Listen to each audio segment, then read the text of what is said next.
जय हिंद दोस्तों, 10 on 10 के इस YouTube चैनल पर आप सभी का स्वागत है। हर दिन की तरह आज फिर करंट अफेयर्स के इम्पॉर्टेंट क्वेश्चंस लेकर आई हूँ जो एग्ज़ाम की दृष्टि से काफ़ी महत्वपूर्ण है। और ये सारे क्वेश्चन जो है एसएससी जीडी जैसे एग्ज़ाम के लिए बहुत ही आवश्यक है। इसमें जो मेरा क्वेश्चन जो है अगस्त से और जनवरी 2024 के जितने भी करंट अफेयर हैं वो सारे हमारे चैनल में आपको मिल जाएंगे। तो हमारे चैनल में अंत तक बने रहिए, आपको बहुत ही अच्छे जानकारी व क्वेश्चंस कराए जाएंगे। तो चलिए हमारा सेशन शुरू करते हैं। हमारा आज का पहला क्वेश्चन है, हेनले पासपोर्ट इंडेक्स 2023 के अनुसार भारतीय पासपोर्ट की रैंक क्या है। जो हेनले पासपोर्ट इंडेक्स था 2023 का, उसके अनुसार भारतीय पासपोर्ट की रैंक क्या है पूछा गया है। पहला है 80, दूसरा है 81, तीसरा है 82 या चौथा है 83। तो इसका सही आंसर हो जाएगा ए 80। हेनले पासपोर्ट इंडेक्स 2023 के अनुसार भारतीय पासपोर्ट का रैंक है वो है 80 क्रम का। इसके अनुसार जो है भारतीय पासपोर्ट के साथ हम बिना वीज़ा या सरकारी अनुमति के बिना हम 57 देशों की यात्रा कर सकते हैं, जिसमें हमारा भारतीय पासपोर्ट का रैंक है वह है 80 क्रम का। अगला क्वेश्चन देखते हैं। हमारा क्वेश्चन है, तीसरी G20 वित्त मंत्रियों और केंद्रीय बैंक गवर्नरों की बैठक कहाँ आयोजित की गई थी। जो तीसरी G20 हुई थी उसमें वित्त मंत्री और केंद्रीय बैंक गवर्नरों की बैठक कहाँ आयोजित की गई थी पूछा गया है। पहला ऑप्शन है लखनऊ, दूसरा है जयपुर, तीसरा है गांधीनगर या चौथा है भोपाल। तो इसका सही आंसर हो जाएगा सी गांधीनगर। तीसरी G20 में वित्त मंत्री और केंद्रीय बैंक गवर्नर की बैठक जो है वह गुजरात के गांधीनगर में हुई थी। अगला क्वेश्चन देखते हैं।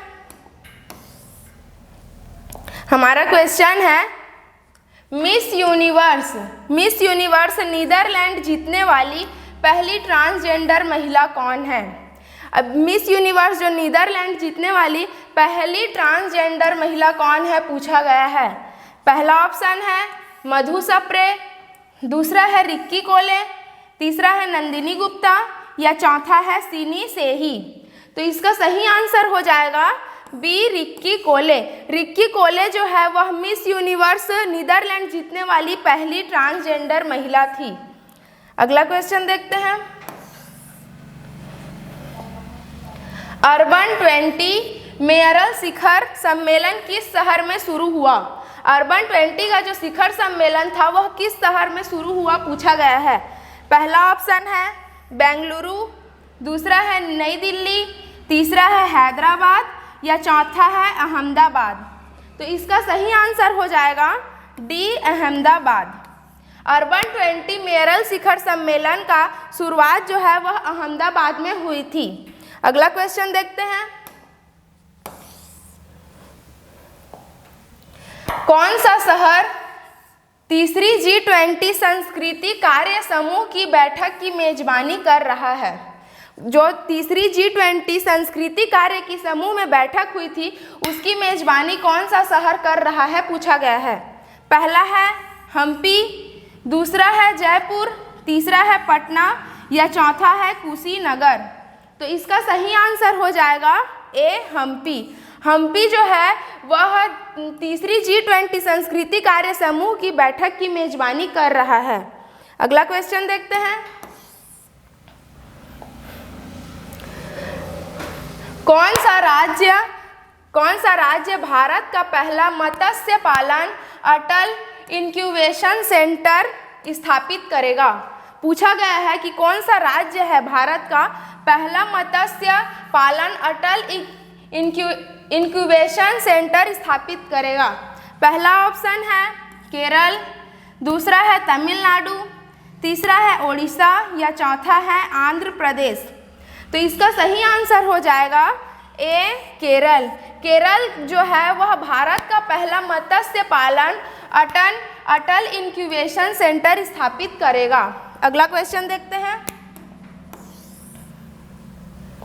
हमारा क्वेश्चन है, अंतर्राष्ट्रीय रक्षा प्रदर्शनी 2023 किस देश में आयोजित की जाएगी?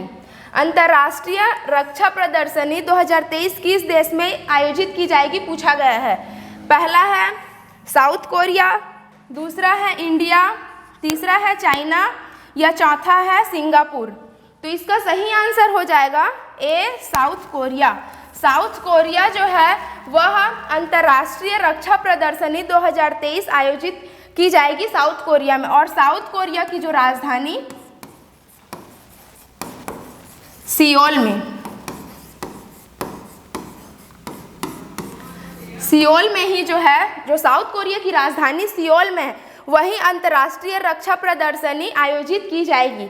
इसे हम कैसे याद कर सकते हैं? जो साउथ कोरिया का है वहाँ जो सैन्य है, सैन्य शक्ति वहाँ का बहुत ही मजबूत है, तो वहीं हो सकता है कि वहीं जो रक्षा प्रदर्शनी हम वहीं आयोजित की जाएगी। तो इसे हम याद कर सकते हैं कि रक्षा प्रदर्शनी कहाँ है, तो साउथ कोरिया। अगला क्वेश्चन देखते हैं। हमारा क्वेश्चन है किस भारतीय बैडमिंटन खिलाड़ी ने कनाडा ओपन का खिताब जीता है? पहला है परुपल्ली कश्यप, दूसरा है कांत किंदावी, तीसरा है लक्ष्य सेन या चौथा है वी साई प्रणीत। तो इसका सही आंसर हो जाएगा सी लक्ष्य सेन। लक्ष्य सेन ने ही जो है वह भारतीय बैडमिंटन खिलाड़ी ने में कनाडा ओपन का खिताब जीता है। अगला क्वेश्चन देखते हैं।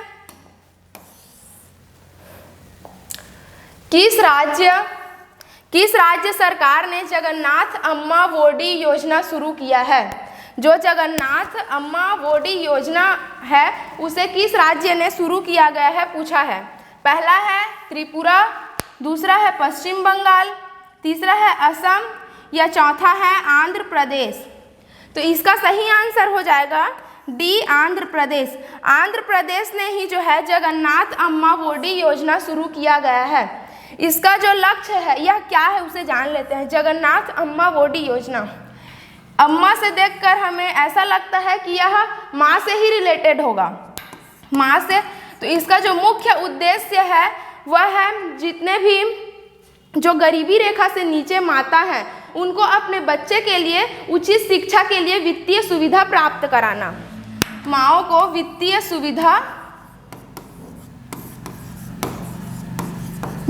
सुविधा प्राप्त कराना, जो आंध्र प्रदेश सरकार ने लागू किया है।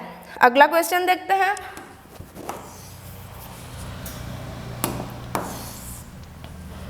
हमारा क्वेश्चन है विल्डन ग्रैंड स्लैम 2023 का पुरुष खिताब किस खिलाड़ी ने जीता? जो विम्बलडन ग्रैंड स्लैम है 2023 में, उसमें पुरुष खिताब किस खिलाड़ी ने जीता पूछा गया है। पहला है नोवाक डिजोकोविच, दूसरा है कार्लोस एल्कराज, तीसरा है डेनिल मेडवेदेव और चौथा है राफेल नडाल। तो इसका सही आंसर हो जाएगा बी कार्लोस एल्कराज। जो विम्बलडन ग्रैंड स्लैम 2023 का पुरुष खिताब है वह कार्लोस एल्कराज ने जीता है। अगला क्वेश्चन देखते हैं। हमारा क्वेश्चन है प्रधानमंत्री नरेंद्र मोदी ने किस राज्य में सल्फर से लेपित यूरिया की एक नई किस्म, यह प्रिंट मिस्टेक है, यह है यूरिया गोल्ड,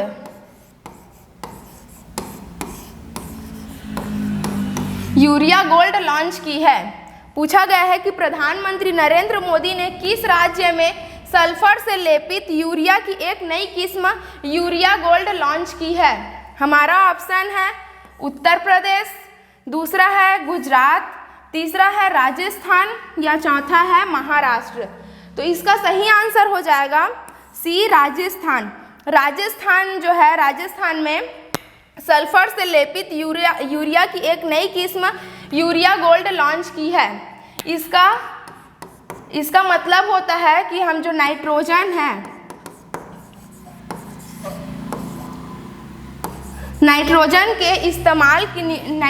की अधिक इस्तेमाल पर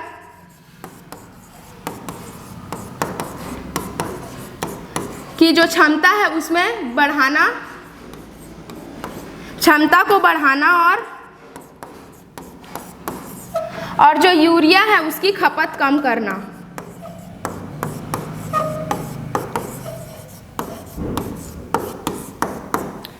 अगला क्वेश्चन देखते हैं।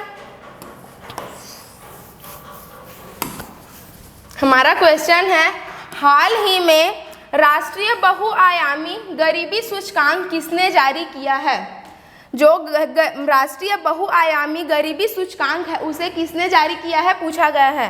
पहला है मिनिस्ट्री ऑफ होम अफेयर्स, दूसरा है नीति आयोग, तीसरा है मिनिस्ट्री ऑफ फाइनेंस, या चौथा है मिनिस्ट्री ऑफ एग्रीकल्चर। तो इसका सही आंसर हो जाएगा बी, नीति आयोग। नीति आयोग ने ही राष्ट्रीय बहुआयामी गरीबी सूचकांक जारी किया है।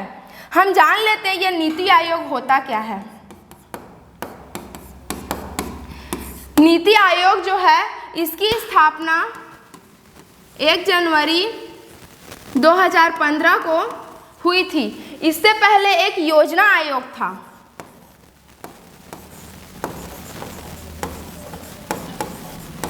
योजना आयोग को ही रिप्लेस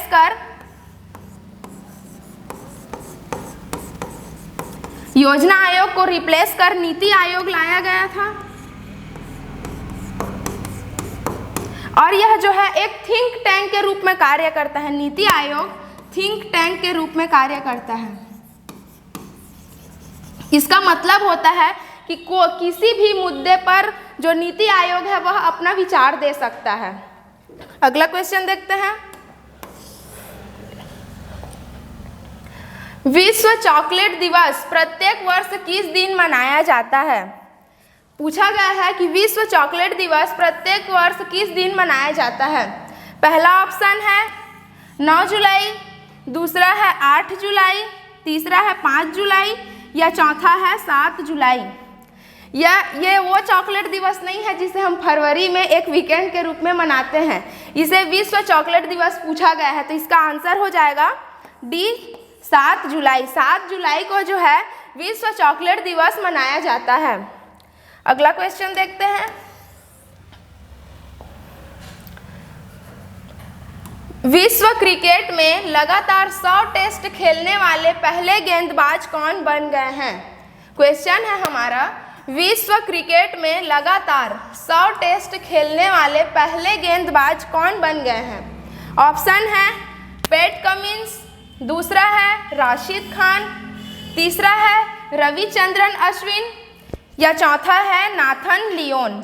तो इसका सही आंसर हो जाएगा D, Nathan Lyon. Nathan Lyon जो है वह विश्व क्रिकेट में लगातार 100 टेस्ट खेलने वाले पहले गेंदबाज बन गए हैं। अगला क्वेश्चन देखते हैं। भारत के सॉलिसिटर जनरल के रूप में किसे पुनः नियुक्त किया गया है? भारत के जो सॉलिसिटर जनरल है, कौन से सॉलिसिटर जनरल को पुनः नियुक्त किया गया है पूछा गया है।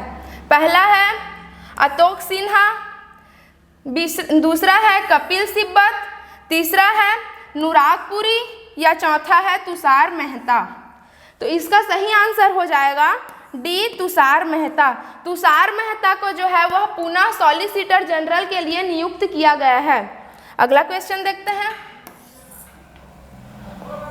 हमारा क्वेश्चन है, भारत के 83वें ग्रैंड मास्टर कौन बन गए हैं? पहला है आर प्रसन्ना आनंद, दूसरा है आदित्य सामंत, तीसरा है अलेक्जेंडर प्रेडके, या चौथा है अभिजीत गुप्ता। तो इसका सही आंसर हो जाएगा बी, आदित्य सामंत। आदित्य सामंत जो है 83वें शतरंज ग्रैंड मास्टर बन गए हैं। तो आज का हमारा सेशन यहीं समाप्त होता है। आशा करती हूँ कि आप सभी को मेरा वीडियो पसंद आया होगा। तो ज़्यादा से ज़्यादा लाइक करें, सब्सक्राइब करें और शेयर करें। और इसके साथ साथ ही हमारे चैनल में पीएससी की और पीएससी की ऑनलाइन क्लासेस पीएससी की और सीजी पुलिस की ऑनलाइन क्लासेस भी प्रोवाइड की जाती है। जिसको भी जुड़ना हो वो हमें कांटेक्ट कर सकते हैं। बहुत ही आसान तरीके से इसमें पढ़ाया जाता है राज सर के द्वारा।